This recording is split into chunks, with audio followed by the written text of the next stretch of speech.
told you that it'd be crazy. Just have a seat, please. It'd be crazy to go straight to an orthopedic surgeon if you have pain, because once you go down that line, you're dealing with their toolbox, and there's a one-way street. A lot of times, once you change the anatomy, there's no going back. And 90% of people probably who get surgery don't need it. So I'm going to show you why I think we should be the first stop if you have pain to get an accurate diagnosis instead of going down surgical route. So if you have a baby, you know you have a baby. If you have a pain, you know you have a pain. What kind of pain do you have? What kind of baby do you have? You don't know until you take a look. Diagnostic ultrasound's been used for decades to look at babies. Is it a boy? Is it a girl? Is it healthy? How big is it? We can do the same thing with our ultrasound as well. So typically you go see a doctor, they get an x-ray maybe, and the x-ray shows something. It shows bones, it shows joint spaces. A lot of times it'll tell you what you don't have. Most of the times it won't tell you what you do have. So there's a lot of assumptions going on with the diagnosis, like, oh, do this, do that, and then really you're just circling your tail until you get fed up with that. Or maybe there's an MRI. The MRI is good. People know what MRIs are. It can kind of get you to the region or the state of where you have pain. But if I use my high resolution diagnostic ultrasound, I can take you down to the street address of where that pain is coming from. It's about the size of a needle on top of a needle. So that's the size of our beam, where we can really see high definition into the tissues and the fibers of what's going on. Ultrasound, there's no radiation. It's totally safe. That's why we can do it on babies over and over again. It's fast, it's real time, and it's cheap. So I'm going to show you how we can look at Brian, and it's really quick. And I teach ultrasound for a large worldwide institution called Gulf Coast Ultrasound Institute. So just having an ultrasound is not going to give you power. It's knowing how to use it, and that's where we excel. We see people all the time. Let's say Brian's got shoulder pain. Maybe he doesn't realize he actually has shoulder pain. Maybe he has pain in his back. Maybe he has neck pain. Maybe he has pain going down his arm.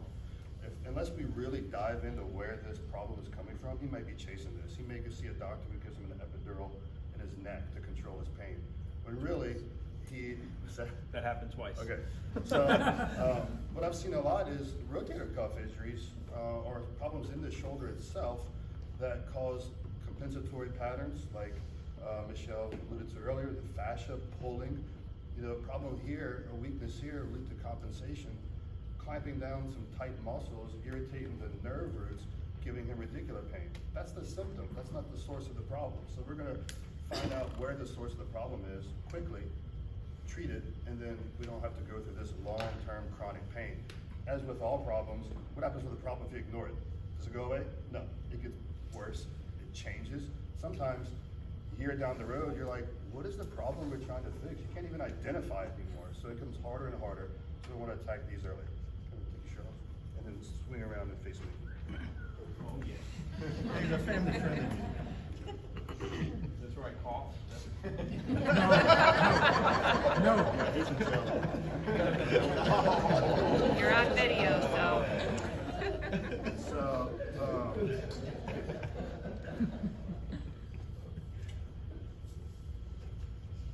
so a lot of you guys, I've shown you pictures and videos of stuff that we've injected, that we've treated, how it's gotten better. And today I'm going to show you how we find where we're going to treat.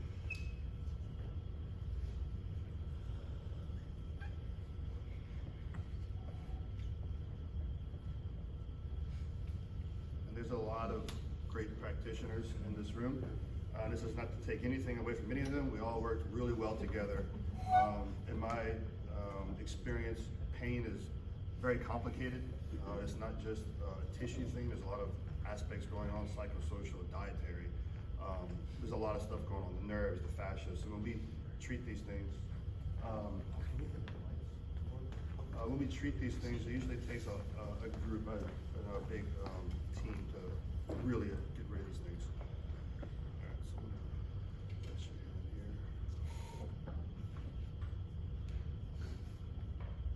So this is diagnostic ultrasound, just like you're looking at a baby. We're using it for musculoskeletal use. So right in the center, we see the bone. The bright white line is the bone. The stuff below it's shadow because I can't see through bone with an ultrasound, but we can see everything else. So above it's the muscle. The fascia that Michelle was talking about earlier is the bright white line that's above the muscle and below the muscle over the tendon. So this tissue here that's going to come more into view right there is it's called subscapularis tendon. It's one of the rotator cuff tendons. So we can see the tendon sitting on top of the bone. We can see the bursa sitting around on top of it. And I can actually tell a patient, you have bursitis or you don't. Bursitis is a common garbage pail term that's given to a lot of people. Oh, you have bursitis. You see it in the shoulder, we see it in the hip. And I can scan them and say, no, actually you don't have bursitis. You have a tendinopathy or a tendon injury, and this is where it is. What we do from here is, if I see a little area where I think is corroborating the exam and the symptoms and the history of the patient, I can take a very, very tiny needle, stick it right onto that address that I told you about, the street address, numb it, and then retest them while they're in the office. And then we can get a very good idea of what's causing their pain. I can see the tissue respond to my fluid that I put in, so that we can really stratify this tissue. So is it a tendonitis, is it a tendinosis or a tendinopathy, or is it a tear? And if it's a tear, what grade tear? All these things matter with our treatments. Plus, it's also good information to give to the other practitioners we're working with. Maybe I'm working with Rob, he's doing some rehab. He needs to know what he's working with and how to push that patient, when to hold them back. Same thing with Michelle. She can know, hey, look, I gotta be really careful here, there's a tear, or, you know, this is all information that we can use. As far as this fascia, really good practitioners like Michelle, we can feel this fascia, but with this diagnostic ultrasound, we can actually see this fascia too. So if it's torn, we can get it to heal. If it's thick or if there's scar tissue in it, we can separate it and open it up. If there's a nerve entrapped in that fascia, we can release that too. This is all done with a very fine needle, and it's mostly painless, unless we're trying to induce some kind of inflammatory response. So this is all pretty quick. We can do a whole shoulder exam in less than 5 minutes, where I can see all the rotator cuff, tendons, the muscles. We can see the AC joint. I can move him to see, is that AC joint stable or not. Like I said, we can do diagnostic injections to see where does the pain refer, and then we're going to recheck him and say, okay, your initial exam that was positive, where you had pain or weakness, now you're strong as an ox. And that's because we removed the inhibitory reflex of the pain with the diagnostic lidocaine injection.